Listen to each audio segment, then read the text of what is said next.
اعوذ باللہ من الشیطان الرجیم بسم اللہ الرحمن الرحیم الحمد للہ رب العالمین والصلاة والسلام علی سید الانبیاء والمرسلین وعلی اہل بیتہ الطیبین الطاہرین وصحبہ المنتجبین۔ گزشتہ درس میں ہم نے سورۃ البقرہ کی آیت نمبر 48 تک تمام کیا تھا۔ آج ہم آغاز کریں گے انشاءاللہ سورۃ البقرہ کی آیت نمبر 49 سے 57 تک، پہلے تلاوت اور اس کے بعد ترجمہ اور مختصر وضاحت آپ کی خدمت میں عرض کی جائے گی، اور اگر آج کا یہ حصہ ذرا جلدی تمام ہو گیا تو ہم اگلی چند آیات بھی انشاءاللہ آج کے درس میں شامل کر لیں گے۔ صلوات پڑھیے محمد و آل محمد۔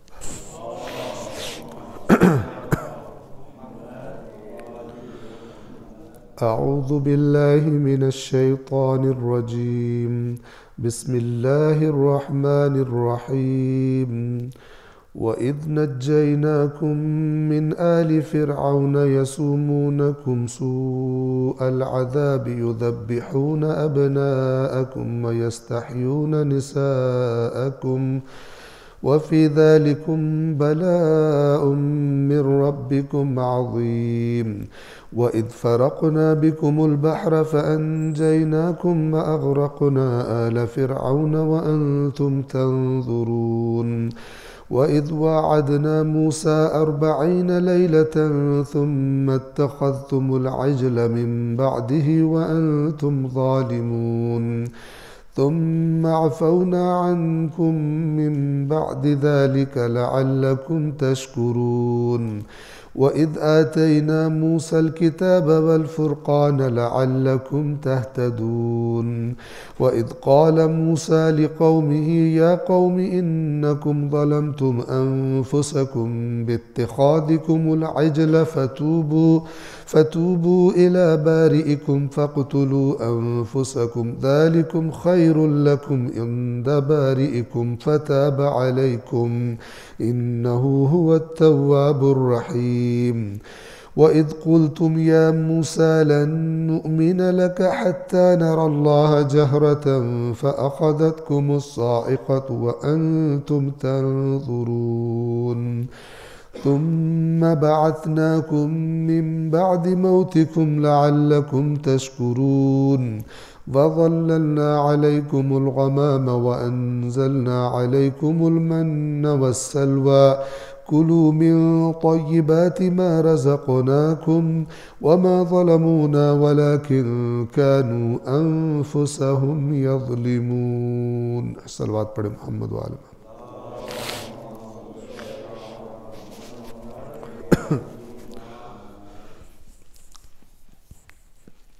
سورۃ البقرہ کی آیت نمبر 49 سے آج ہم نے آغاز کرنا ہے، لیکن گزشتہ 2 آیتیں بھی ہم اس میں دوبارہ تکرار کرنا چاہیں گے تاکہ بات کا ربط انشاءاللہ ہمارے ذہنوں میں تازہ ہو جائے۔ جیسا کہ آپ کو یاد ہوگا، بنی اسرائیل مدینہ کے وہ یہودی کے جو اللہ کے آخری نبی کے آنے سے پہلے ان کے انتظار میں تھے، ان کے تذکرے کیا کرتے تھے اور کفار پر اپنی فتح کا اعلان کرتے تھے کہ جب نبی آئے گا ہمارا تو ہم تم پر فتح پا لیں گے۔ لیکن یہ سب کرنے والے بنی اسرائیل جب وہ نبی آیا تو اس کو قبول کرنے کی جگہ اس کے انکاری ہو گئے، منکر ہو گئے۔ تو یہ جو آیات ہیں اس میں اللہ تبارک و تعالیٰ نے یہود کا قصہ بیان کیا ہے۔ یعنی آپ یہ سمجھیں کہ یہ آیت نمبر 40 سے جو قصہ سٹارٹ ہوتا ہے، یہ دوسرے سپارے کے بھی ایک حصے تک انہی کا کام، انہی کی داستان چل رہی ہے مسلسل۔ یہ کیا حرکتیں کرتے تھے، ان کی خرابیوں کے اسباب کیا تھے، اور اللہ تعالیٰ ان کو اپنے گزشتہ احسان یاد کرواتا ہے کہ یہ احسان یاد کرو میرا، وہ احسان یاد کرو، وہ احسان یاد کرو، وہ احسان یاد کرو، نہ شکر نہ بنو۔ اور اب ان سارے احسانوں کا اللہ تعالیٰ ان سے ایک تقاضا کر رہا ہے ان احسانوں کے بدلے میں کہ ہمارے نبی پر ایمان لے آؤ، اور اس میں ہی تمہارا فائدہ ہے، ورنہ گمراہی اور ذلت اور رسوائی کے علاوہ کچھ تمہارے ہاتھ میں نہیں آئے گا، جیسا کہ تاریخ بتاتی ہے کہ یہودیوں کے ساتھ یہی ہوا، سوائے اس قلیل تعداد کے کہ جو اللہ کے نبی پر ایمان لے آئے تھے۔ تو آیت نمبر 47 میں اس طرح فرمایا تھا کہ اے بنی اسرائیل، میری وہ نعمت یاد کرو جس سے میں نے تمہیں نوازا تھا اور تمہیں عالمین پر فضیلت دی تھی۔ 48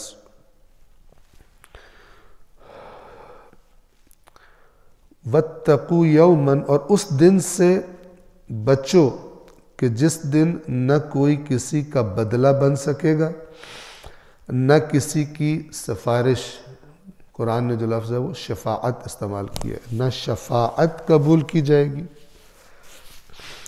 اور نہ ہی کوئی معاوضہ کہ سزا بھگتنے کی جگہ پیسے دے کے امیر آدمی چھوٹ جائے وہاں پر، اور نہ کوئی ان کی کسی طرح کی مدد کی جائے گی۔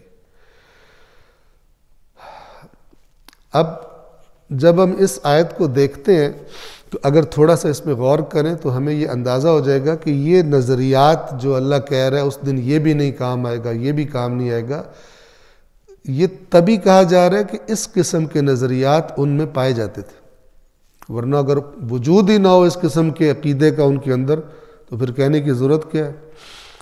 یہودیوں نے بھی، توجہ فرمائیں گے، یہودیوں نے بھی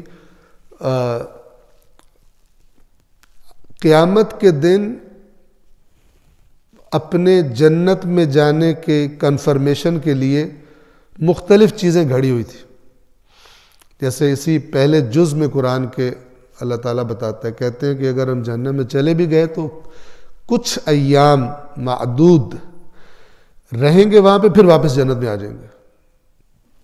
اللہ نے انکار کر دیا اس کا، تم نے اللہ سے کوئی عہد لیا ہوا۔ تو یہ وہ چیزیں ہیں اگر آپ غور فرمائیں کہ جو اگر انسانوں کے ذہن میں آ جائیں کہ قیامت کے دن بالآخر ہم نے بچ جانا ہے، تو یہ چیزیں اس کے اندر گناہ کرنے کی جرأت پیدا کر دیتی ہیں۔ اللہ کی حدود کو جب اس کے مفادات تقاضا کر رہے ہوں، جب اس کو کوئی خواہش اس کی عروج پر ہو اور اس کے پاس طاقت بھی ہو، تو پھر وہ کر گزرتا ہے۔ تو اگر تو اسے یہ بتایا گیا ہو دین میں صاف صاف کہ اگر تو یہ کرے گا تو تو بچے گا نہیں سزا سے، مگر یہ کہ تو توبہ کرے اور جس کا حق مارا ہے، ظلم کیا ہے، اس کو اس کے ساتھ بالآخر مسئلے کو حل کرے، ورنہ روز قیامت تیری حالت بری ہوگی۔ تو یہ بندہ زیادہ کنٹرول میں رہے گا۔ لیکن اگر اس کو شارٹ کٹ بتا دیا جائے کہ کیونکہ تیرا تو نے یہ کیا ہوا ہے، یا تو اگر یہ کام کر دے، یہ رسم ادا کر دے، فلان کر دے، تو تیرے سارے معاف ہو جائیں گے، تو اس میں گناہ کرنے کی جرأت خود بخود پیدا ہو جائے گی۔ چاہے بنی اسرائیل کے اس زمانے کے یہودیوں کی کرپشن اور حضرت موسیٰ کے دین کی تحریف کر کے جو شکل بنا لی تھی اس دین کی، چاہے ان کا معاملہ ہو اور چاہے آج کے مسلمانوں کا معاملہ ہو، چونکہ قرآن قیامت تک کے لیے عبرت ہے۔ جب بھی دین کو اس طرح بتایا جائے گا کہ تھپا لگا دیا جائے گا کہ تمہاری تو بخشش کنفرم ہے، پھر توقع نہ رکھیں کہ یہ سیدھے راستے پہ چلے گا۔ یہ بالکل ایسا ہی ہے کہ آپ فرض کریں کسی کمپنی کے باس ہوں، ڈائریکٹر ہوں، چیئرمین ہوں، اور آپ کچھ لوگوں کو بھرتی کریں اپنی کمپنی کا کام کرنے کے لیے، اور ان سے آپ کہیں کہ تم جب تمہارا جی چاہے چھٹی کرو، جب تمہارا جی چاہے دفتر میں آؤ بھی تو کام نہ کرو، جو مرضی کرتے رہو، اینڈ پہ تمہیں تنخواہ پکی ملے گی، بلکہ دوسروں سے بڑھ کے ملے گی، دوسری کمپنیوں کے لوگوں سے بڑھ کے ملے گی۔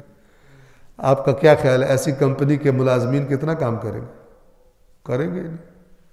ٹھیک ہے، کیونکہ انہیں کنفرم ہے کہ انہیں تنخواہ ملنی ہے، نہیں چلے گی.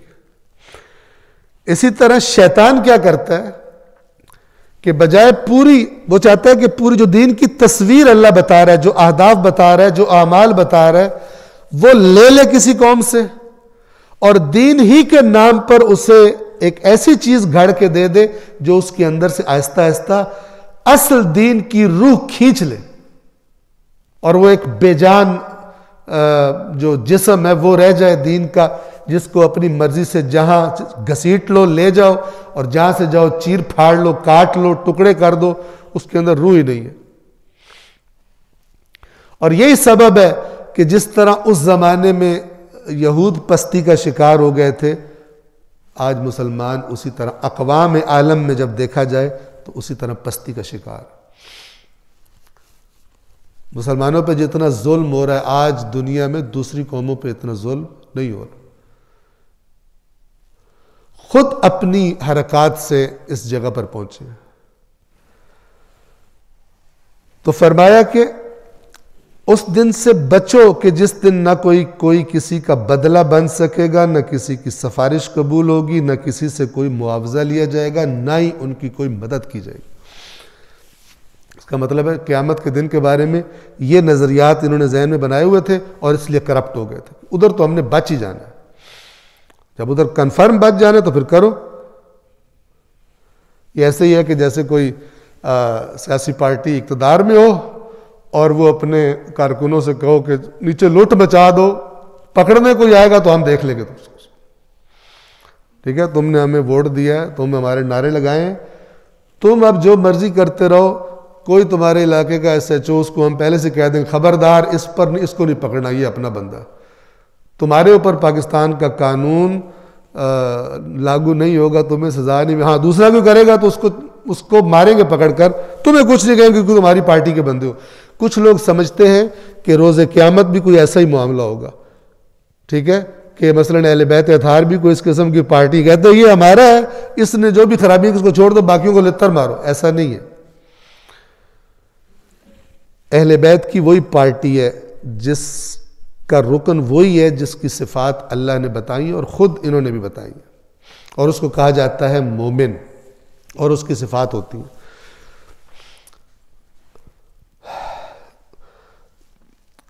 اب اس کے بعد آیت نمبر 49 سے اللہ تبارک و تعالی ان لوگوں کو، ان بنی اسرائیل کو احسان اپنے یاد کروا رہا ہے.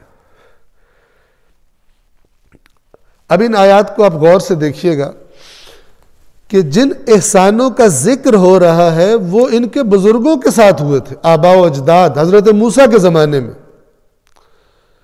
لیکن اللہ تعالیٰ کس طرح سے ارشاد فرما رہا ہے کہ یاد کرو جب ہم نے تمہیں نجات دلوائی تھی فرعون سے، جب تم نے یہ کہا تھا. حالانکہ انہوں نے نہیں کہا، جو اس دن مدینہ میں موجود تھے انہوں نے نہیں کہا تھا، لیکن اللہ گزشتہ والوں کی بات ان سے کہہ رہا ہے. کیوں؟ مزاج ایک جیسے ہی تھے. یعنی جس طرح وہ ٹیڑے ہو جاتے تھے احسان دیکھنے کے بعد اللہ کے، تم بھی اسی طرح ٹیڑے ہو. تو گویا وہ تم ہی ہو. جسم بدل گئے ہیں، روح اور فکر جو ہے، نظریہ تمہارے اندر وہی والا جو تمہارے بزرگوں کا تھا. آیت نمبر 49 وَإِذْ نَجَّيْنَاكُمْ مِنْ آلِ فِرْعَوْنَ، اور وہ وقت یاد کرو. یہ الفاظ قرآن میں نہیں ہے، قرآن میں ہے وَإِذْ، اور جب. ٹھیک ہے نا؟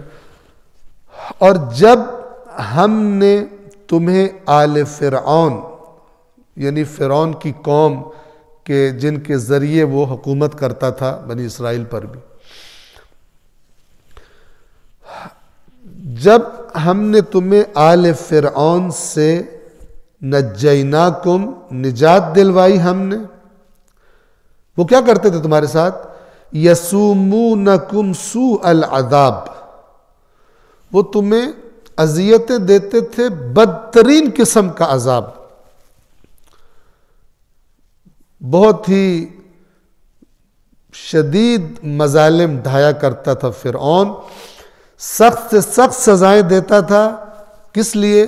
تاکہ وہ سزا عبرت بن جائے باقیوں کے لیے، اور وہ بالکل نہ آزادی کا سوچیں، نہ حکم عدولی کا، نہ فرمانی کا سوچیں، نہ سستی کا سوچیں. اتنی سخت سزائیں دیتا تھا. اور اللہ تبارک و تعالیٰ نے اس کا قرآن میں سورۃ الفجر میں ذکر بھی اس کی سزاؤں کی طرف اشارہ کر کے کیا. وَفِرْعَوْنَ ذِی الْأَوْتَادِ، اور وہ فرعون کے جو میخیں گاڑ دیتا تھا. اوتاد میخوں کو کہتے ہیں، انسانوں کو لٹا کر ان کے ہاتھوں میں پیروں میں کیل گزار کر زمین میں گاڑ دیتا تھا، اور وہ سب کے لیے عبرت بن جاتے تھے. کسی کی ہمت نہیں ہوتی تھی فرعون کے خلاف آواز اٹھائے، اڑ جائے. تو ان کو خدا یاد کروا رہا ہے کہ تم یاد کرو کہ جب ہم نے تمہیں فرعونیوں سے نجات دی جو تمہیں بری طرح اذیت دیتے تھے. اور وہ اذیتیں کیسے کیسے تھیں؟ ان میں سے ایک بڑا کام یہ تھا، یذبحون ابناءکم، تمہارے بیٹوں کو ذبح کر دیتے تھے. ویستحیون نساءکم، اور تمہاری عورتوں کو زندہ رکھتے تھے، ان کو زندہ رہنے دیتے. مردوں کو کمزور رکھنا کسی قوم کے، چاہے قتل کے ذریعے، چاہے زور زبردستی کر کے، اور عورتوں کو زندہ رکھنا تاکہ ان سے ہر قسم کا استفادہ کیا جا سکے. وَفِي ذَلِكُمْ بَلَاءٌ مِّن رَبِّكُمْ عَظِيمٌ، اور اس چیز میں تمہارے رب کی طرف سے بہت بڑی آزمائش تھی تمہاری. یہ جو لفظ ہم اردو میں بھی استعمال کرتے ہیں بلا، ٹھیک ہے، تو یہ بلا عربی زبان کا لفظ ہے، اور اس کا معنی ہے آزمائش. اسی سے پھر لفظ سے مبتلا بھی نکلتا ہے.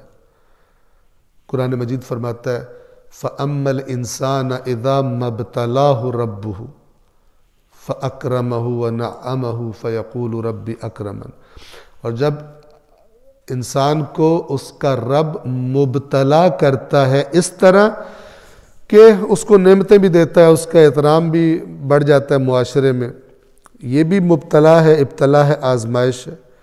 وَأَمَّا إِذَا مَبْتَلَاهُ فَقَدَرَ عَلَيْهِ رِزْقَهُ فَيَقُولُ رَبِّ أَهَانَنِ، اور جب اس طرح مبتلا کرتا ہے، یعنی آزمائش کرتا ہے اس کی کہ اس کے رزق کو تنگ کر دیتا ہے، تو بندہ کہتا ہے کہ یا اللہ، اللہ نے تو میری بےزتی کروا دی، توہین کر دی، میرے ہاتھ پلے کچھ نہیں بچا.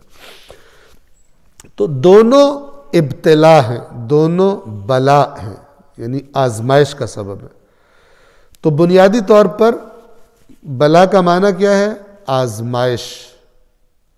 آزمائش. اور اس میں تمہارے رب کی طرف سے تمہاری بہت بڑی آزمائش تھی. یہ ایک احسان.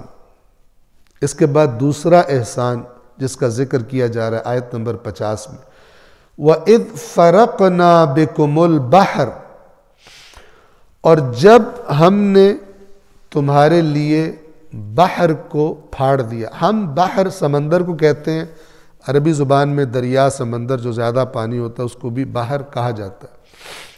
تو ہم نے تمہارے لیے سمندر کو یا دریا کو یاد کرو جب ہم نے اس کو شق کر دیا. فَأَنْجَيْنَاكُمْ، تو تمہیں تو نجات دے دی. وَأَغْرَقْنَا آلَ فِرْعَوْنَ، اور آل فرعون کو، قوم فرعون کو ہم نے غرق کر دیا. وَأَنْتُمْ تَنْظُرُونَ، اور تم یہ دیکھ رہے تھے. یہ جن کو اللہ تعالیٰ کہہ رہا ہے وہ نہیں دیکھ رہے تھے، لیکن ان کے بزرگ تھے. لیکن ان کو اتنا یقینی طور پر یہ سارے قصے پتہ تھے کہ اللہ ان سے کہہ رہے تم تھے، گویا کہ تم بھی وہاں پر موجود تھے. اتنا یقینی طور پر تمہیں یہ باتیں ساری پتہ ہے. اب خدا کے کام دیکھیں کہ جب حضرت موسیٰ علیہ السلام بنی اسرائیل کو لے کر نکلے، فرعون کے چنگل سے آزاد کروا کے نکلے، تو فرعون کی فوجوں نے پیچھا کیا. اب بنی اسرائیل کے اندر کمزور ایمان والے اور بے ایمان ٹائپ کے لوگ بھی تھے. تو جیسے ہی کوئی تھوڑا سا مسئلہ ہوتا تھا، حالات کچھ یعنی اضطراب پیدا ہوتا تھا، یہ فوراً اپنی خباستوں کا آغاز شروع کر دیتے تھے. منافق ایسے ہوتے ہیں. منافق وہ ہوتا ہے کہ جو آپ کے گروپ کے اندر ہی ہوتا ہے، لیکن انتظار میں ہوتا ہے کہ تھوڑے سے حالات کچھ اوپر نیچے ہوں اور میں پھر وار کروں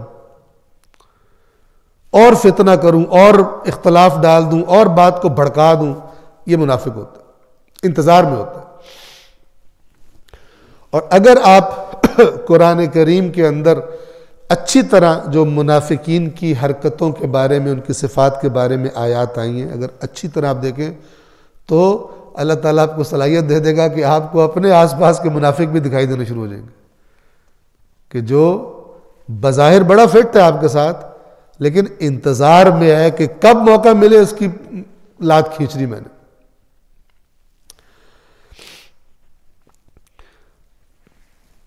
تو جب فرعون کے لشکر کا وہ گرد و غبار نظر آیا تو انہوں نے فوراً پروپیگنڈا شروع کر دیا. موسیٰ نے بیڑا غرق کر دیا ہمارا، آگے دریا ہے اور پیچھے چلو وہاں پر رہ رہے تھے، زندہ تو تھے نا، سانس تو لے رہے تھے. چلو فرعون مارتا تھا لیکن زندہ تو رہ رہے تھے نا، کھانے کو تو ملتا تھا. موسیٰ نے بیڑا غرق کر دیا. اب وہ بھی غصے میں جو آ رہے ہیں پیچھے سے، وہ تو ہماری تکہ بوٹی کر دیں گے، اور آگے دریا ہے، ہم کہاں جائیں. اب یہ وہ جگہ ہوتی ہیں جہاں پر ایمان آزمایا جاتا ہے.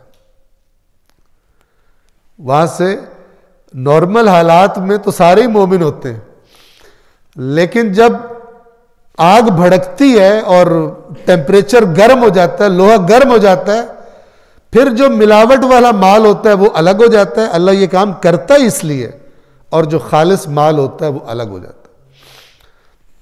تو ایک کھلبلی سی مچ گئی، لیکن حضرت موسیٰ نے فرمایا کہ میرا رب میرے ساتھ ہے، میرا اللہ میرے ساتھ ہے.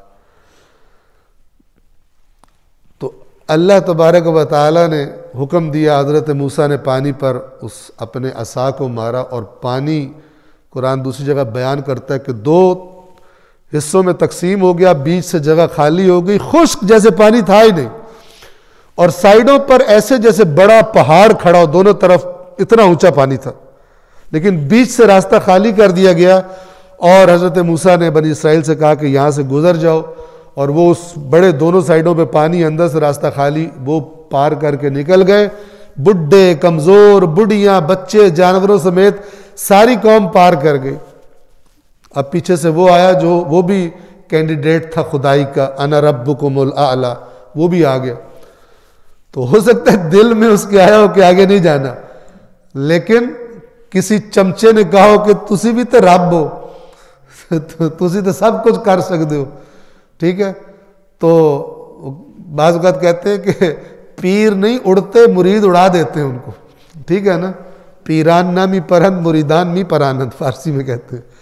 تو اس کو بھی کسی نے بہرحال کیا تو اس نے کہا ٹھیک ہے، بڑھ جاؤ بیٹھ، اندر چلے جاؤ. اب دیکھیں آپ، وہ جو کمزور ترین قوم تھی اس کو اللہ نے نکال لیا، اور یہ جو طاقتور ترین لوگ تھے اپنے لشکر کے سمیت جب وسط پانی میں پہنچے تو اللہ نے پانی کو دوبارہ حکم دے دیا کہ جیسے نارمل تو بہہ رہا تھا بہنا شروع کر دے. لیکن وہ ایسا بہنے لگا کہ ساتھ فرعون بھی بہہ گیا، اپنے سارے لشکروں کے ساتھ فرعون بھی چلا گیا. اور اس وقت قرآن کہتا ہے کہ فرعون کہتا ہے یا اللہ میری توبہ، ہن میری توبہ قبول کر. تو اللہ نے فرمایا کہ اب تو کر رہا توبہ، اس سے پہلے تو نے کیا کام کیا ہوا تھا. اور یہ بھی آپ دیکھیے کہ وہاں پہ اللہ تعالیٰ نے فرمایا الیوم ننجیک ببدنک، آج ہم تجھے نجات دیں گے لیکن تیرے بدن کو، لتکون لمن خلفک آیہ، تاکہ تو ایک نشانی بن جائے بعد میں آنے والوں کے لیے. اور غالباً یہ جو گزشتہ صدی تھی اس میں دریافت ہوئی ایک ممی فرعون کی، اس کی لاش دریافت ہوئی جس کو حنوط کر کے محفوظ کیا گیا تھا، جیسے مصری لوگ کیا کرتے تھے لاشوں کے ساتھ، ان کے پاس یہ فن تھا۔ تو اس لاش پر جو تحقیقات کی گئی کہ اب بھی موجود ہے، وہ مجھے ابھی ذہن میں نہیں ہے کون سے میوزیم میں عجائب گھر کے اندر موجود ہے، اس پر جب تحقیقات کرنے والوں نے تحقیقات کی تو انہوں نے جو اس کی کنکلوژن نکالی اپنی تحقیقات کی وہ یہ تھی کہ غالباً یہ وہی فرعون ہے، یہ وہی فرعون، چونکہ فرعون بہت سارے تھے، ہر بادشاہ کو مصر کے فرعون کہتے تھے، یہ وہی فرعون ہے کہ جو موسیٰ کے زمانے میں تھا، حضرت موسیٰ کے مقابلے پر آیا تھا اور بنی اسرائیل کو قتل کرنے کے لیے آیا تھا۔ غالباً یہ اس کا لاش کا زمانہ اور حضرت موسیٰ کا زمانہ ایک ہی ہے، اور یہی وہ بات تھی کہ جو اللہ تبارک و تعالی نے فرمایا تھا کہ ہم تجھے بچائیں گے، الیوم ننجیک، ہم تجھے بچا لیں گے، ببدنک لتکون لمن خلفک آیہ، تیرے بدن کے ساتھ تاکہ تو بعد میں آنے والوں کے لیے نشانی بنے۔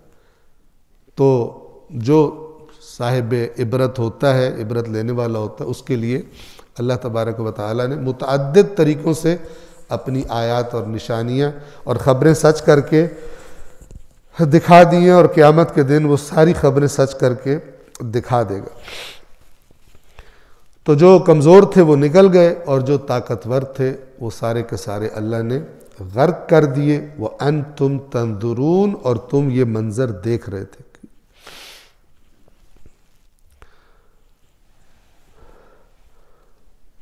یہ سارا منظر دیکھنے کے بعد پھر تم نے کیا کیا؟ آیت نمبر 51، وَإِذْ وَعَدْنَا مُوسَىٰ 40 لَيْلَةً، اور جب ہم نے موسیٰ سے 40 راتوں کا وعدہ کیا۔ یہ بنی اسرائیل جب اس دریا سے پار ہو گئے، فرعون غرق ہو گیا، تو حضرت موسیٰ وہیں پر لے کر پہنچے جہاں اللہ اس کوہ طور کے دامن میں، اور پھر اللہ تبارک و تعالی نے حضرت موسیٰ کو بلا لیا، قوم کو وہاں چھوڑا، حضرت ہارون کو اپنا جانشین بنایا اور کوہ طور پر چلے گئے۔ بنیادی طور پر اللہ نے آزمائش کرنی ہوتی ہے کہ یہ لوگ کیا کرتے ہیں۔ دنیا اصل میں ہے ہی دار امتحان، ادھر کچھ مل جائے تو بھی اللہ امتحان لے رہا ہوتا ہے، کچھ چھن جائے تو بھی اللہ امتحان لے رہا ہوتا ہے۔ تو خدا نے امتحان لیا۔ دوسری جگہ پر قرآن نے بیان کیا ہے کہ اناؤنس یہ کیا گیا تھا کہ 30 راتوں کے لیے جائیں گے حضرت موسیٰ، لیکن اوپر اللہ نے 10 اور بڑھا دی۔ اب جب 10 اور بڑھ گئی تو منافقوں کے جو جراثیم تھے وہ پھر سے ایکٹیو ہو گئے کہ موقع سے فائدہ اٹھایا جائے۔ شکوک و شبہات کی فضا ہے کہ حضرت موسیٰ کدھر گئے؟ ٹھیک ہے، 30 دنوں کا کہہ کے گئے تھے، وعدہ پورا کر۔ پھر ہر بندے نے اپنی زبان بولنی ہوتی ہے، جو دل میں ہوتا ہے وہ ایسی فضا میں نکل کے باہر آنے شروع ہو جاتا ہے۔ اور سامری نے پھر اپنی حرکت کی، گوسالہ جو تھا بچڑا بنا کے لوگوں کے ہی زیور اکٹھے کیے۔ یہ جو گمراہ کرتے ہیں نا، یہ پبلک کے پیسے پر پبلک کا بیڑا غرق کرتے ہیں۔ انہی کے زیور جمع کر کے ان کو بچڑا بنا کے، اور اس کے اندر اس نے ایک سائنس اپلائی کی جو اس میں سے ہوا گزرتی تھی تو وہ باں باں کرتا تھا۔ لوگوں نے کہا بھئی اے ہی اللہ نے، اور قرآن نے بتایا ہوا کہ اس نے لوگوں سے کہا کہ موسیٰ بھول کے اوپر چلے گئے، وہ تو یہی تو ہے جو موسیٰ کا اللہ ہے، موسیٰ کو بھلیکھا لگ گیا۔ تو یہ ساری قوم اس پر گر پڑی۔ آپ جانتے ہیں انسان تعجب کرتا ہے کہ یار اس طرح بچڑے پہ اتنی عقل نہیں تھی کہ بچڑے پہ گر پڑے۔ بیک پر کیا چیز ہوتی ہے؟ اللہ کے حقیقی دین کے مقابلے میں جب شیطان کا نمائندہ کوئی دین کے نام پر چیز سامنے پیش کرتا ہے، لوگ پبلک ادھر کیوں زیادہ مائل ہوتی ہے؟ جبکہ نبی سے سن چکے ہوتے ہیں، نبی کی تعلیمات کو نبی کی زبان سے سن چکے ہوتے ہیں، جانتے ہوتے ہیں نبی کی تعلیمات، کیوں ادھر چلے جاتے ہیں؟ اس لیے کہ اللہ کا جو بتایا ہوا دین ہوتا ہے، اس کے مقابلے میں شیطان جو پیکج دیتا ہے، آج کل پیکجز کا زمانہ ہے نا، موبائل کمپنیاں پیکج دیتی ہیں، یہ پیکج ہو گیا تو وہ پیکج، اس لیے کہہ رہا ہوں میں۔ تو شیطان جو پیکج بنا کے دیتا ہے نا، پبلک اس کو دیکھ کے پاگل ہو جاتی ہے کیونکہ اس میں جو اللہ کے نبی نے ذمہ داریاں لگائی ہوتی ہیں ان کا ذکر نہ ہونے کے برابر ہوتا ہے،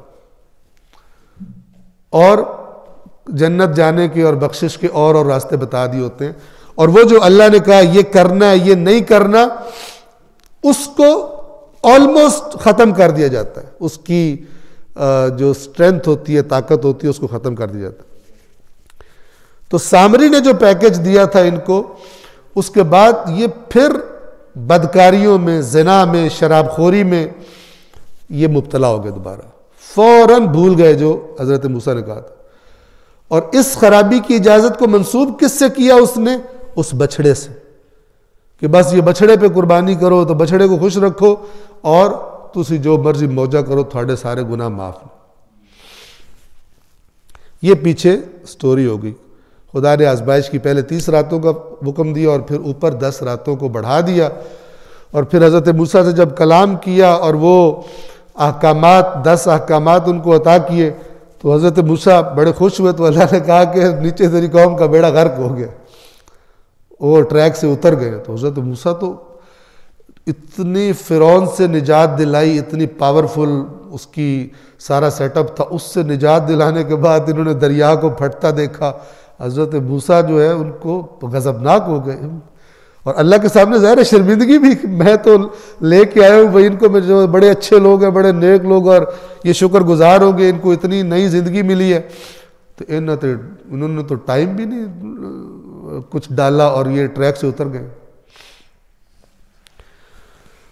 اور جب ہم نے موسیٰ سے 40 راتوں کا وعدہ کیا، ثم اتخذتم العجل من بعدہ وانتم ظالمون، پھر اس کے بعد تم نے بچھڑے کو بنا لیا، بچھڑے کو بنا لیا یعنی معبود بنا لیا، اسے پوجنا شروع کر دیا۔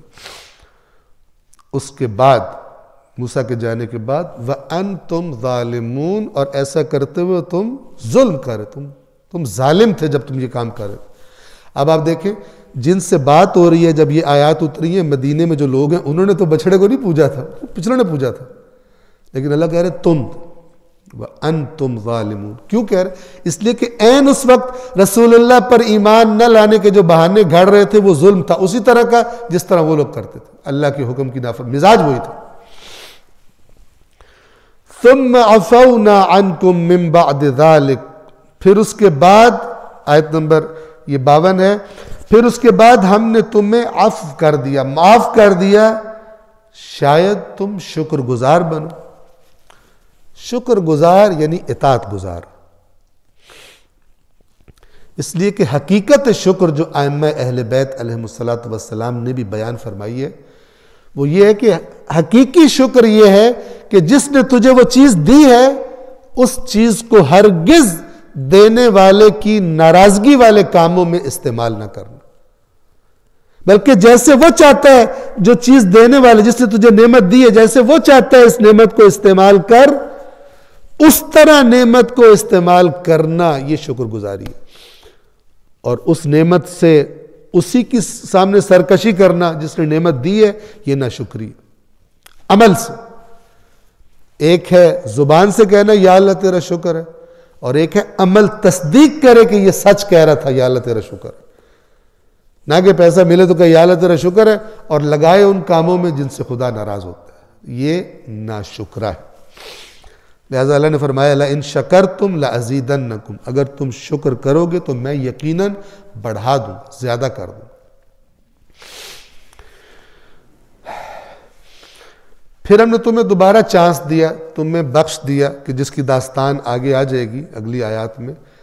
یہ کیوں بخشا؟ تاکہ تم اس دفعہ شاید اس چانس کے بعد شکر گزار بن جاؤ، پہلے نہیں بنے، پہلے تم نے خرابی کر دی، نمک حرامی کر دی، اب تم شاید احسان مند ہو جاؤ، شکر گزار بن جاؤ۔ 53 وَإِذْ آتَيْنَا مُوسَى الْكِتَابَ وَالْفُرْقَانَ لَعَلَّكُمْ تَهْتَدُونَ، اور جب ہم نے موسیٰ کو کتاب اور فرقان عطا کیے تاکہ تم تہتدون ہدایت حاصل کرو۔ کتاب کیا ہے؟ کتاب تورات ہے۔ حضرت موسیٰ کو جو کتاب ملی اس کتاب کا نام تورات. تو پھر فرقان کیا ہے؟ ذرا توجہ فرمائیے کہ اس فرقان سے مراد یعنی چند چیزیں لی گئی کہ ان میں سے کوئی بھی مراد یعنی غلط نہیں ہے. کتاب کا معنی واضح ہے. بعض نے کہا کہ یہ جو واو ہے قرآن کے بعد وَإِذْ آتَيْنَا مُوسَى الْكِتَابَ وَالْفُرْقَانَ، یہ واو اسے کہتے ہیں تفسیر کرنے والا واو.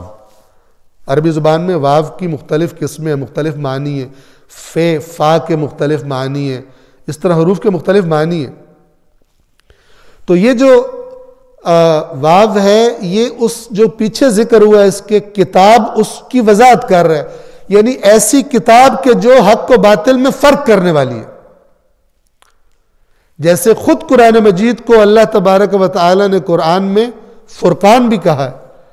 سورۃ الفرقان کی پہلی آیت ہے بسم اللہ الرحمن الرحیم تبارک الذی نزل الفرقان علی عبدہ، بابرکت ہے وہ ذات جس نے اپنے بندے پر فرقان نازل کیا، لیکون للعالمین نذیرا، تاکہ وہ عالمین کو خبردار کرے. تو فرقان کیا ہے؟ خود قرآن ہے.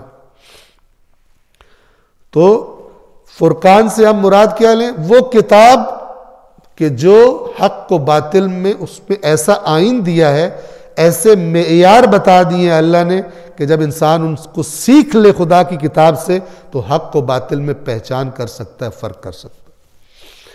اور بعض نے کہا کہ اس سے مراد حضرت موسیٰ کے وہ معجزات ہیں کہ جنہوں نے یعنی حضرت موسیٰ کی حقانیت کو ثابت کر دیا اور ان کے مخالفین کے باطل ہونے کو ثابت کر دیا.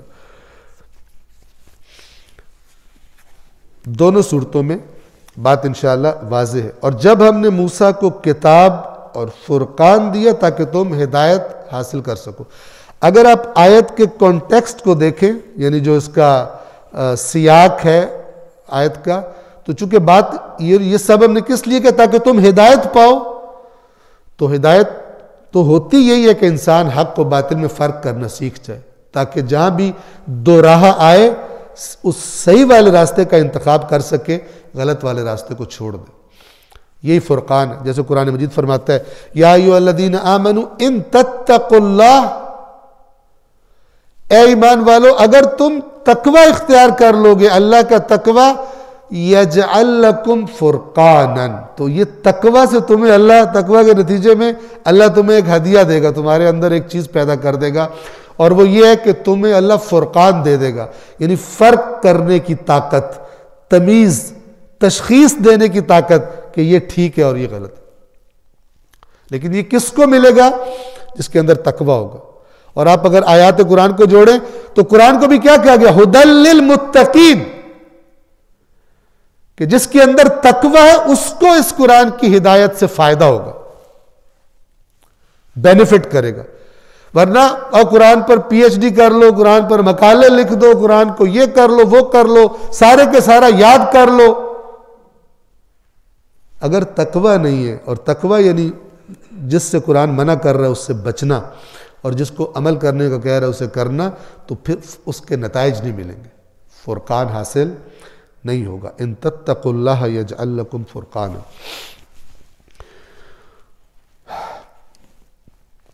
آیت نمبر 54. اب اس آیت نمبر 54 میں وہ جو اللہ تعالیٰ نے فرمایا کہ جب تم نے بچھڑے کو بنا لیا تو پھر ہم نے تمہیں معاف کر دیا تاکہ تم شکر گزار بنو، یہ معافی کیسے ہوئی تھی؟ آیت نمبر 54 میں بتایا وَإِذْ قَالَ مُوسَى لِقَوْمِهِ، اور جب موسیٰ نے اپنی قوم سے کہا یا قوم، اے میری قوم، انکم ظلمتم انفسکم، تم نے اپنے آپ پر ظلم کیا ہے، اپنے نفسوں پر ظلم کیا ہے، باتخاذکم العجل، بچڑے کو معبود بنانے کے سبب. کسی کا تم نے نقصان نہیں کیا، اپنا تم نے اپنے اوپر ظلم کیا. اب جب ایسا کیا تو توبہ کرو. اللہ نے ان کی توبہ بڑی سخت رکھی. فَتُوبُوا إِلَىٰ بَارِئِكُمْ، بارئ هو اللہ الخالق البارئ المصور له الاسماء الحسنى. البارئ، برأ سے نکلا ہے، یہ خلق کے معنی میں ہے، اور لیکن زیادہ تر یہ لفظ انسانوں کی خلقت یا وہ چیزیں کہ جو جاندار ہیں، جاندار ہمیں نظر آتی ہیں، ان کی خلقت کے لیے استعمال ہوتا ہے. لہذا اللہ تبارک و تعالیٰ کی صفاتی ناموں میں سے ایک نام البارئ. فَتُوبُوا إِلَىٰ بَارِئِكُمْ، اپنے خالق کی طرف واپس پلٹو. توبہ یعنی پلٹنا، لوٹ آنا واپس. لیکن یہ توبہ تھی بڑی سخت. ایسا نہیں کہ بس سارا کچھ کر لیا اب کہو یا اللہ میری توبہ، ختم ہو گیا. نہیں، فَاقْتُلُوا أَنفُسَكُمْ، ایک دوسرے کو قتل کرو. اچھا، توبہ کوئی بھی ہو، یاد رکھیے شرائط کے ساتھ توبہ ہوتی ہے، شرائط کے بغیر منہ سے بول دینے سے توبہ نہیں ہوتی. توبہ ایک حالت اور ایک کیفیت کا نام ہے کہ جس میں گزشتہ حرکت پر ندامت اور شرمندگی ہوتی ہے، اور آئندہ اسے تکرار نہ کرنے کا، دوبارہ نہ کرنے کا پکا ارادہ اور نیت ہوتی ہے، اور اس کے ساتھ اللہ سے معافی مانگنا. اور یہ بھی نہیں ہوتا کہ توبہ کرنے سے پھر انسان نے کچھ کرنا نہیں ہے، بس سب کچھ اب معاف ہو گیا. اگر کوئی بے نماز تھا، اس نے کہا یا اللہ آج سے میں توبہ کر رہا ہوں، حقیقت میں کہہ رہا تھا کہ میں آئندہ سے نماز پڑھوں گا، اس کا کیا مطلب ہے کہ جو پیچھے چھوڑ دی ہیں وہ نہیں پڑھنی؟ وہ پڑھنی پڑیں گی. قضائیں، روزے چھوڑے ہوئے ہیں، روزے رکھنے پڑیں گے. توجہ فرما رہے. اسی طرح ریٹائرمنٹ کی ایج تک سرکاری افسر تھا، حرام کھاتا رہا، تاجر تھا، 2 نمبریاں کرتا رہا.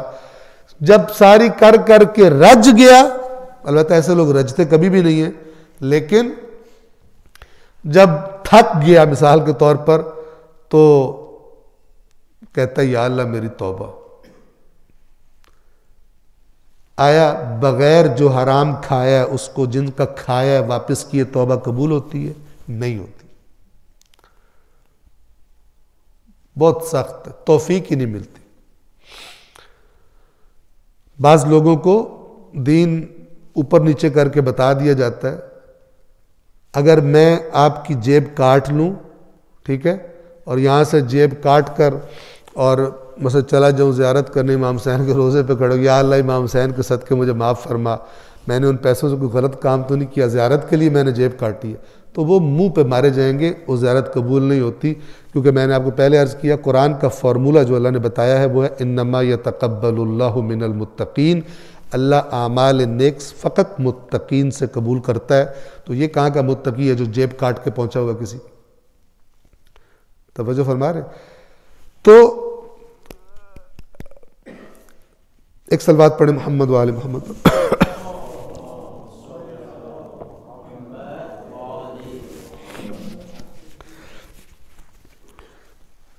توبہ بغیر کچھ کیے قبول نہیں ہو جاتی.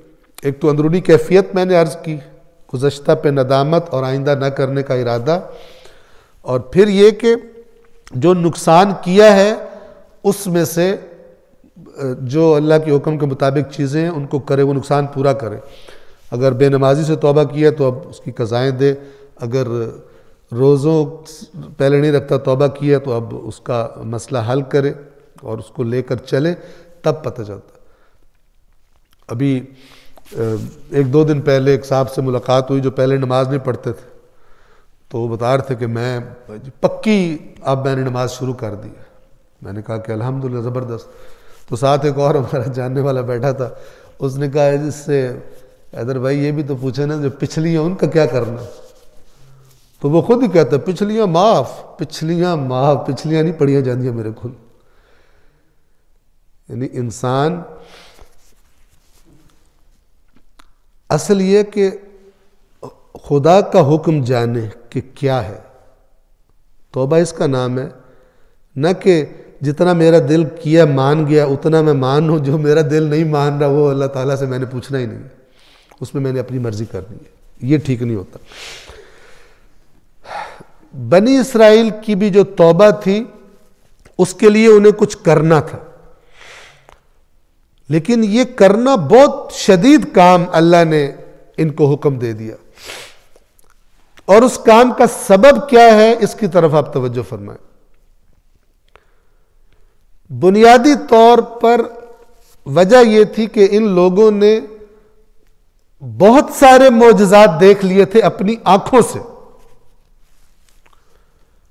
اور اس کے باوجود یہ تھوڑی سی جو نشیب و فراز کا ان کو سامنا کرنا پڑا تو یہ شرک میں مبتلا ہو گئے، بچھڑا پوجنا شروع کر دیا انہوں نے۔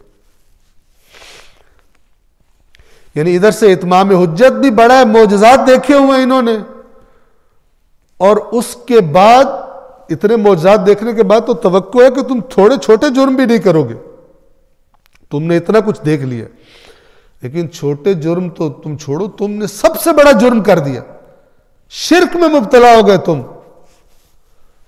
تو اللہ تبارک و تعالی نے پھر ان کی توبہ کی شرط بھی بڑی رکھی، اور وہ شرط کیا تھی؟ فَقْتُلُوا أَنفُسَكُمْ، اپنے آپ کو قتل کرو۔ اپنے آپ کو قتل کرنے سے کیا مراد ہے؟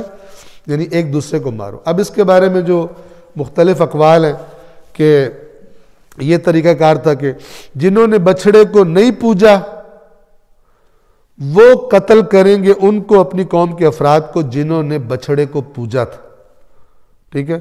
اور بعض نے یہ کہا کہ جنہوں نے بچھڑے کی پوجا کی تھی ان سے کہا گیا کہ تم دو گروہوں میں بٹ جاؤ اور ایک دوسرے کو مارو۔ تو اللہ تبارک و تعالی بہتر جانتا ہے کہ کیا ہوا، لیکن جو میسج اور پیغام ہے ہمارے اور آپ کے لیے اس آیت میں وہ یہ ہے کہ اگر خدا کے احسانات زیادہ ہوں اور بندہ پھر بھی اس کے آگے جھک جائے تو پھر توبہ کے جو مراحل ہوتے ہیں وہ بھی سخت ہو جاتے ہیں۔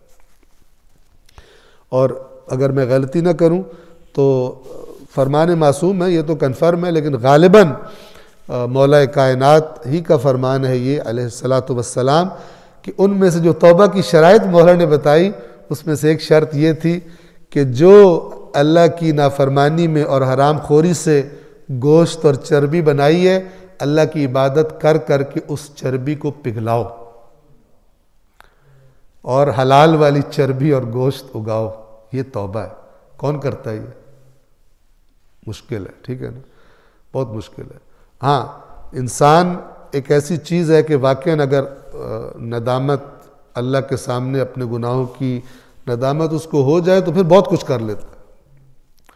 ایسے ایسے انسان بدلتے ہیں کہ یقین نہیں آتا کہ یہ بندہ کیا سے کیا ہو گیا، انسان باور نہیں کر سکتا، سابقہ دیکھ کر واقعاً بدل جاتے ہیں، واقعاً خدا کے بندے بن جاتے ہیں۔ اور جب موسیٰ نے اپنی قوم سے کہا اے میری قوم تم نے بچھڑا اختیار کر کے یقیناً اپنے آپ پر ظلم کیا ہے، پس اپنے خالق کی بارگاہ میں توبہ کرو اور اپنے لوگوں کو قتل کرو۔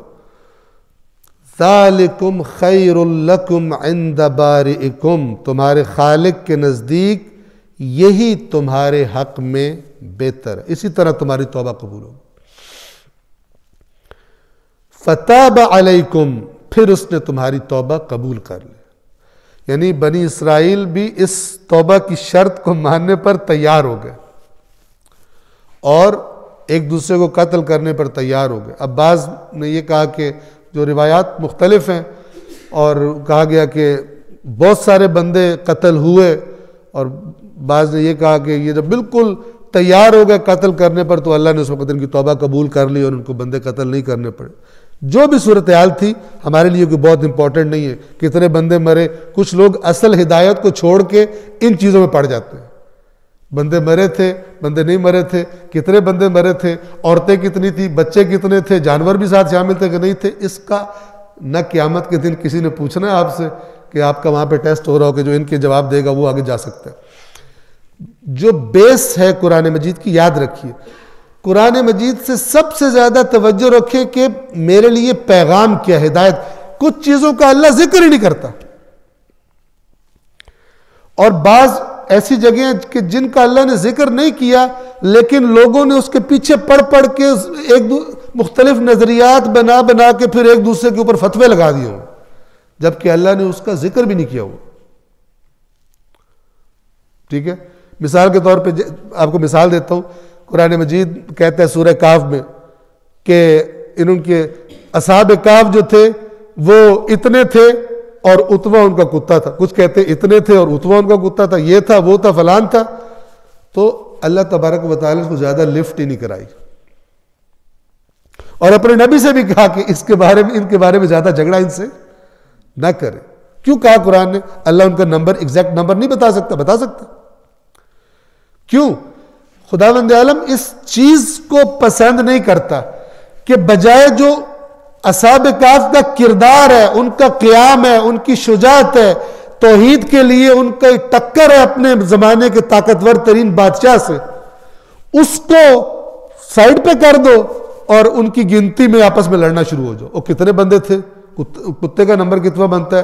کتا جنت میں جائے گا یا کتا جنت میں نہیں جائے گا؟ اور جو اصل ان کا کام تھا وہ کرو ہی نہ. یہ جو یاد رکھیے، جو اس قسم کی لڑائیاں ہوتی ہیں نا، ان کا نیچرل نتیجہ یہ ہوتا ہے کہ جو اصل میسج ہے وہ گم ہو جاتا ہے، ادھر لفٹ ہی کوئی نہیں کراتا. ابھی آپ دیکھیں رسومات کا ڈھیر لگ گیا، فلان ہو رہا ہے، یہ رسم اس سال نئی رسم ایجاد ہو رہی ہے، مقصد کربلا گم شد. قیام اقامہ صلاۃ مثلا، اس کی روح کتنی کم ہو گئی. وہ ویلیوز اور وہ اقدار اور وہ جو اصل مقصد اور روح تھی امام حسین کی، خدا کی حدود کو پامالی سے بچانا، امر بالمعروف نہی عن المنکر، وہ گم شد. اور آپ خود دیکھ سکتے ہیں کیا صورتحال. اتنا گم شد کہ جو اس کا نام لے وہ بھی اچھا نہیں لگتا، اس کی ریٹنگ زیادہ اوپر نہیں جاتی، کیونکہ وہ لگتا ہے کہ یہ تو سارا کچھ ہمارے اوپر، ہم تو اس کے ذریعے بخشش کروا رہے تھے، یہ الٹا ہمارے اوپر ہی بوجھ ڈال رہے ہیں کہ ہم نے بھی یہ کام کرنا، یہ کرنا، یہ نہیں کرنا، یہ تو بڑا سخت دین ہے. یہ جو اس قسم کی لڑائیاں ہوتی ہیں، اعداد و شمار، اتنے ہیں تو اتنے ہیں تو فلان ہے تو یہ ہے، اس قسم کے سوالات، یہ ان کا جو خود بخود ایک نیچرل نتیجہ ہوتا ہے وہ یہ کہ جو اصل میسج، ہدایت اور انسان کی اصلاح کا پیغام ہے وہ پیچھے چلا جاتا ہے اور یہ لڑائیاں رہ جاتی ہیں. دیکھ لیں کتنی بحثیں ہیں مسلمانوں کے درمیان کہ جن کا پریکٹیکلی ان کی زندگی سے کوئی تعلق نہیں، لیکن کتابوں پہ کتابیں لکھ رہے ہیں، فلان پہ فلان کر رہے ہیں، پریکٹیکلی کیا نتیجہ؟ کچھ بھی نتیجہ نہیں. اور جن پر قرآن نے بہت زور دیا ہوا ہے ان کا اگر ذکر تھوڑا زیادہ کیا جائے تو انسان پر پتہ نہیں کیا کیا وہ القاب دینے شروع ہو جاتے ہیں کہ یہ پتہ نہیں کہاں سے آ گیا اور کیا کر رہا اور کیا نہیں کر رہا. فتاب علیکم، تو اس نے تمہاری توبہ کو قبول کر لیا، بے شک وہ انہو هو التواب الرحیم، بے شک وہ خوب توبہ کو، بہت زیادہ توبہ قبول کرنے والا اور خصوصی رحمتوں والا ہے.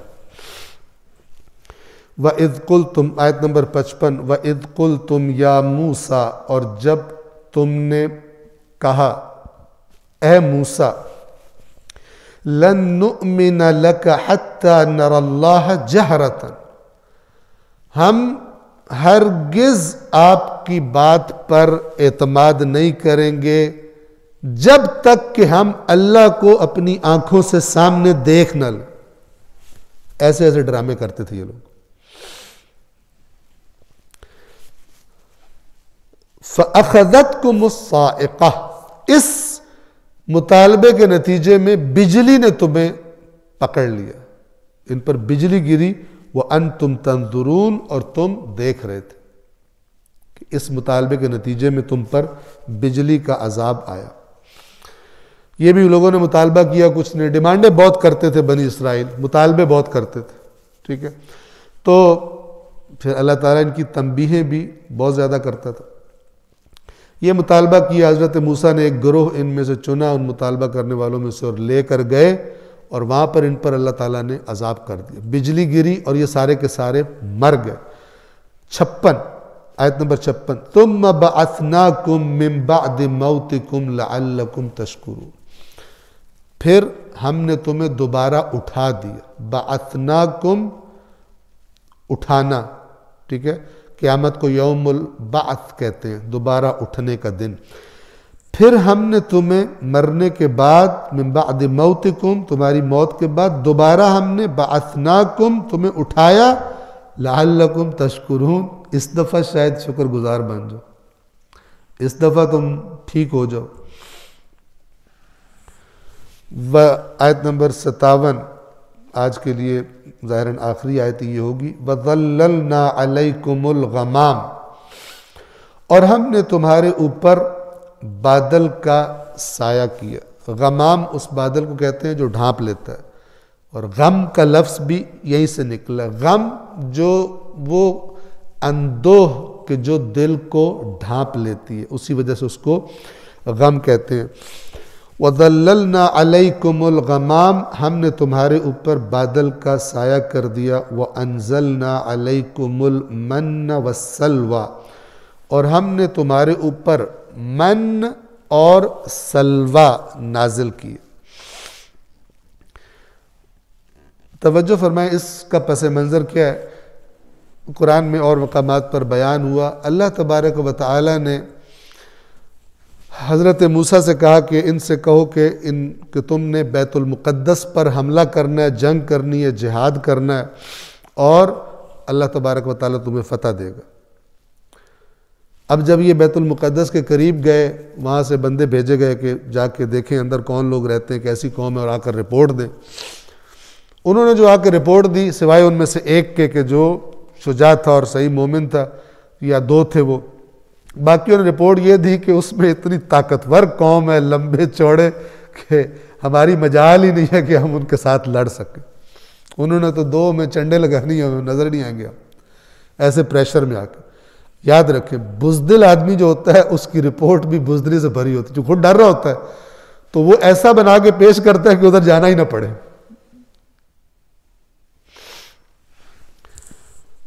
اب وہ جو مومن والے تھے, یہ سورہ مائدہ میں ان کا قصہ آیا ہوا ہے, انہوں نے کہا کہ اگر دروازے سے داخل ہو جاؤ تو انشاءاللہ غالب آ جاؤ گے. انہوں نے ڈر والی بات ہی نہیں کی. کیوں؟ ان کا ایمان تھا نا. انہوں نے کہا تھا اللہ کا اگر یہ حکم ہے تو پھر اللہ سب سے بہترین مددگار ہے. ہم دیکھیں ہم بہترین کون سی جگہ ہے جہاں سے ہم حملہ کر سکتے ہیں. انہوں نے کہا اگر کسی طرح دروازے سے گھس جاؤ تو جیت جاؤ گے.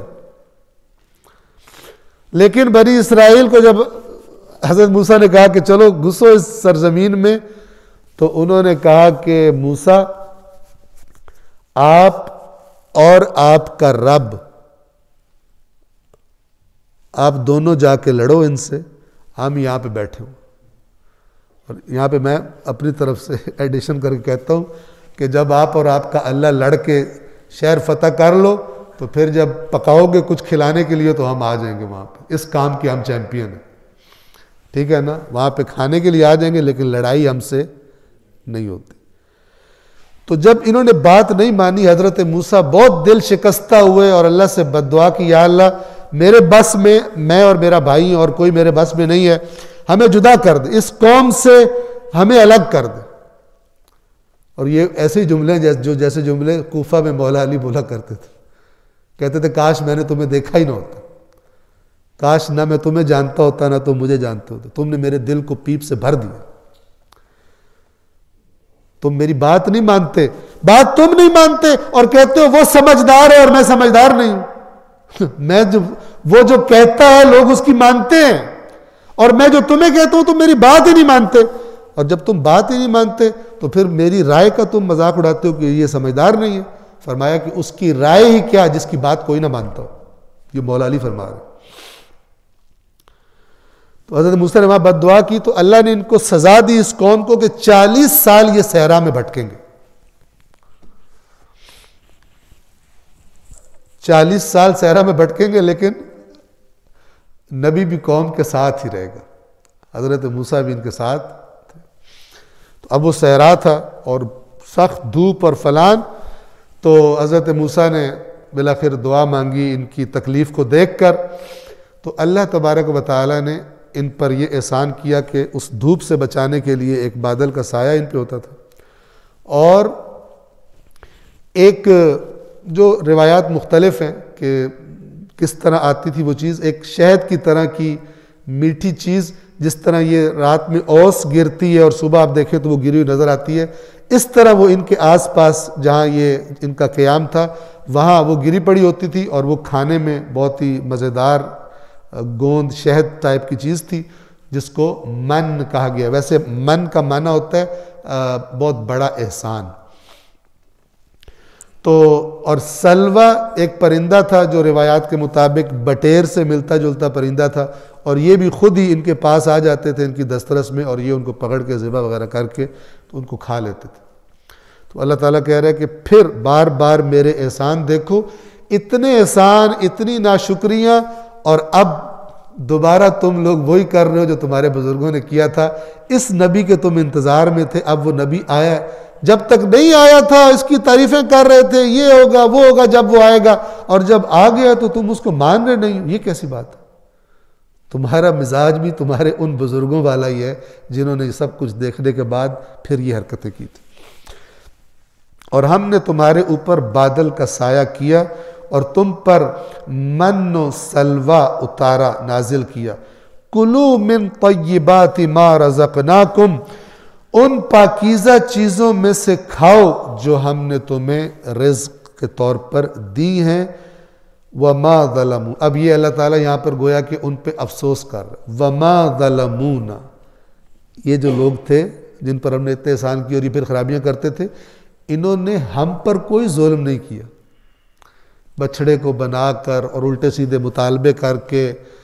وما ظلمونا، ہم پہ کوئی ظلم نہیں کیا انہوں نے، ولیکن کانوا انفسہم یظلمون، یہ جو ظلم کرتے تھے اپنے ہی نفسوں پر ظلم کرتے تھے، اپنے لیے ہی مسائل کھڑے کرتے تھے، دنیا کے بھی اور آخرت کے بھی، جو اللہ کی نافرمانی کرتے ہیں۔ یہاں پہ میں بات کو تمام کروں آج کے درس کو، کہ توجہ سے اس بات کو ہم ذہن نشین کر لیں کہ انسان جو بھی خرابی کرتا ہے، اللہ کے نافرمانی میں کوئی چلاکی دکھاتا ہے، اپنے آپ کو بڑا کلیور یا بڑا اوور سمارٹ سمجھتا ہے کہ میں تو بڑا تیز ہوں، میں نے یہ کر لیا، یہ کمائی کر لی، لوگوں کے ساتھ فراڈ کر لیا، یہ آیت اس کو یاد رکھنی چاہیے کہ تم نے اگر ظلم کیا ہے تو وہ اپنے آپ پر کیا ہے۔ جس پر ظلم کیا اگر کسی بندے پہ کیا ہے تو اللہ تبارک و تعالی اس ظلم کا تم سے بدلہ لے کے اس کو دے گا، اگرچہ وہ روز قیامت ہی یہ کام کرے۔ اور رہا خود اللہ، تو اللہ پہ تم نے کوئی ظلم نہیں کیا، نہ تم کر سکتے ہو، نہ خداوند عالم کو کوئی نقصان پہنچا سکتے ہو، نہ اس کو عاجز کر سکتے ہو کہ وہ تمہاری گرفت نہ کر سکے۔ صرف ایک جگہ ہے جس پر تم نے ظلم کیا ہے، اور وہ تم خود، جو تم نے جرم کیا ہے اس کی جو سزا ہے، اس کا جو محاسبہ ہے، اسے بھگتے بغیر تمہاری جان نہیں چھوٹے گی۔ وما ظلمونا ولکن کانوا انفسہم یظلمون، اور وہ ہم پر نہیں بلکہ خود اپنی ہی جانوں پر، اپنے ہی نفسوں پر ظلم کیا کرتے تھے۔ صلوات پڑھیے محمد۔